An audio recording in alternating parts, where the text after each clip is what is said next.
student, today I am going to teach you question 15. Answer the following question. Question 1. If the manufacturing date of the packet of roasted coriander is for 2008 यानी अप्रैल 2008 and expiry date is 10/2008 यानी कि अक्टूबर 2008, then what was the time duration between the manufacturing date and the expiry date? Student, हमें यहाँ पे क्या ढूंढना है? Manufacturing date दी गई है और एक्सपायरी डेट भी दी गई है, ठीक है। तो इनके बीच का जो टाइमिंग ड्यूरेशन है, कितने मंथ है, वो ढूंढना है। अभी यहाँ पे देखो, date of packet of a roasted coriander is for 2008 यानी कि April 2008 and expiry date is October. So यहाँ जो बीच का टाइमिंग है, यहाँ पे देखो 2008 एंड 2008 सेम ही है, ठीक है। ओनली मंथ चेंज हो रहा है। तो हमें ढूंढना है कि 4th मंथ से लेके 10th मंथ तक कितने मंथ बीच में आते हैं। तो हम सबको पता है 4th के अंदर 6 मंथ ऐड करेंगे तो ही 10th मंथ होगी, ठीक है। तो कितने टाइमिंग ड्यूरेशन होगा? Timing duration is for 2008 to 10th 2008 is 6 months, ठीक है। Now student, question 2. If the manufacturing date on the tin of ghee is 19/12/2017 and if it is written based before 180 days from the date of packing, then would it be safe to use it on 29/4/2008?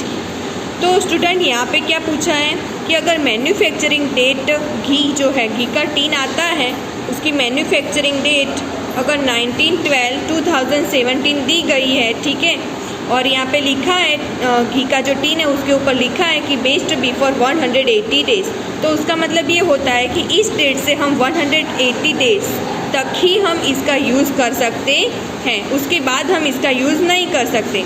सो हम ये कैसे लिखेंगे? Manufacturing date on the tin of ghee is 19/12/2017,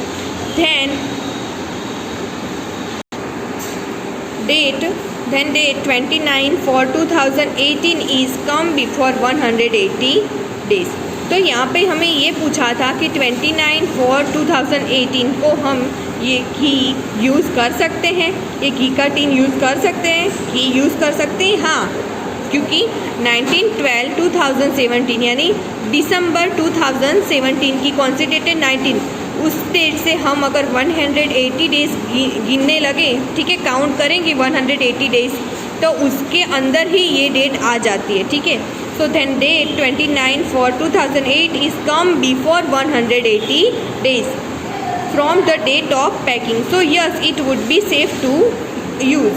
तो इसका answer आएगा yes. Now student, question 3. If the manufacturing date on the oil can is November 2017 and the expiry date is after 12 months from the date of manufacturing, then would it be safe to use this can on December 2018? तो यहाँ पे पूछा है कि oil का जो can है, ठीक है, उसकी मैन्युफैक्चरिंग डेट कौन सी है? नवंबर 2017 एंड उसकी एक्सपायरी डेट क्या है? आफ्टर 12 मंथ, यानी नवंबर 2017 के बाद आफ्टर 12 मंथ गिनेंगे तो कौन सी डेट आएगी? ये 11/2018। सो यहाँ पे ऐसा पूछा है कि दिसंबर 2018, अब दिसंबर ये 11/2018 के बाद आता है, नवंबर के बाद आता है दिसंबर 2018। तो हम ये ऑयल कहाँ तक यूज़ कर सकते हैं? नवंबर 2018 तक, और दिसंबर 2018 तो उसके बाद आता है। So no, December 2018 would be not safe to use. Now student, question 4.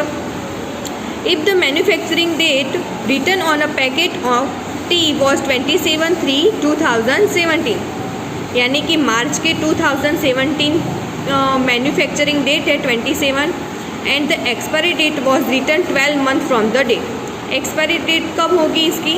27/3/2017 के बाद 12 मंथ यानी 3 मंथ है, तो नेक्स्ट 27/03, ठीक है, ओनली ईयर चेंज होगा, 12 मंथ यानी 1 ईयर कंप्लीट होता है, ठीक है। तो उसकी एक्सपायरी डेट क्या होगी? आफ्टर 12 मंथ यानी एक्सपायरी डेट इज़ 27/03/18, ठीक है। सो यहाँ पे ऐसा पूछा है, then up to which date was the packet safe to use, कौन सी डेट तक हम इस पैकेट का यूज़ कर सकते हैं, ठीक है, वो डेट भी इसमें आ जाती है। Which date was the packet safe to use, कौन सी डेट को हम ये पैकेट यूज़ कर सकते हैं लास्ट, ठीक है। So a packet of tea is safe to use, यहाँ पे पूरा 12 मंथ कंप्लीट कब होता है, 27 मार्च 2018 पे। A packet of tea is safe to use before 27 मार्च 2018, यानी इसके पहले हम इसका यूज़ कर सकते हैं। It means that we use till last 26/3/2018, यानी हम 27/03/18 को हम इसका यूज़ नहीं कर सकते, हम वहाँ तक कर सकते। इसका मतलब 26 मार्च 2018 तक हम इसका यूज़ कर सकते हैं। उसमें 26 मार्च 2018 डेट भी आ गई। Now student question 5, if the manufacturing date of a packet of bread was 3 February 2018 and its expiry date was written 3 days from the date of packing, then up to which date was the packet safe to use, मतलब यहाँ पे manufacturing date दी गई है और यहाँ पे ऐसा बोला है कि मैन्युफैक्चरिंग डेट से 3 डेज तक हम इस पैकेट का यूज़ कर सकते हैं ब्रेड के पैकेट का, ठीक है। तो हम कौन सी डेट पे हम इसका सेफली यूज़ कर सकते हैं। So the manufacturing date of a packet of bread was 3 February 2018 and its expiry date after 3 days is after 3 days, यानी 3 डेट है, ठीक है, वो भी आ गई, 4 डेट है वो भी आ गई और 5 डेट वो भी आ गई। तो इस डेट को भी हम ये यूज़ कर सकते हैं। तो क्या आएगा हमारा आंसर, 5 डेट फेब्रुआरी मंथ और 2008, 5/2/2018। Now student question 16, expand the date as per example. यहाँ पे जो एग्जाम्पल दिया है, ठीक है, तो मंथ का नंबर दिया है, तो हमें यहाँ पे क्या करना है, मंथ का नेम लिखना है। तो यहाँ पे लिखा है सेकंड डेट दी है 2, डेट दी गई है 2, मंथ दिया है 3 और ईयर दिया है 2007। तो हम यहाँ पे लिखेंगे 2 मार्च, ये थर्ड मंथ है, यानी थर्ड मंथ पे कौन सा महीना आता है, थर्ड मंथ पे कौन सा मंथ है, मार्च। तो हम लिखेंगे 2 मार्च 2007। अब देखो सेकंड में 27/8/1975, तो हम इसको कैसे लिखेंगे, 27 डेट लिखेंगे, 8 मंथ, यानी कौन सा महीना है, मंथ का नेम क्या है, अगस्त। तो हम लिखेंगे 27 अगस्त 1975। ऐसे ही स्टूडेंट क्वेश्चन 3, 4/9/2008, यानी 9 कौन सा महीना है, सितंबर। तो हम लिखेंगे 4 सितंबर 2008। स्टूडेंट ऐसे ही आपको ये कंप्लीट करना है 10 तक। Student question 17, write the date in figures as per example. तो जैसे हमें यहाँ मंथ का नेम लिखना था, अब यहाँ पे मंथ का नेम दिया है और यहाँ पे नंबर लिखना है मंथ की जगह। तो स्टूडेंट फर्स्ट है 3 जून 2006, तो जून कौन सा महीना है, कौन सा मंथ है, कौन से नंबर का, 6। तो हम लिखेंगे 3/6/2006। सेकंड 12 मार्च 1985, तो ईयर तो वही का वही रहेगा। मार्च कौन से नंबर का महीना है, 3, ठीक है, तो 3 लिखेंगे और 12 तो वही का वही डेट है। स्टूडेंट ऐसे ही आपको क्वेश्चन 10 तक फिनिश करना है।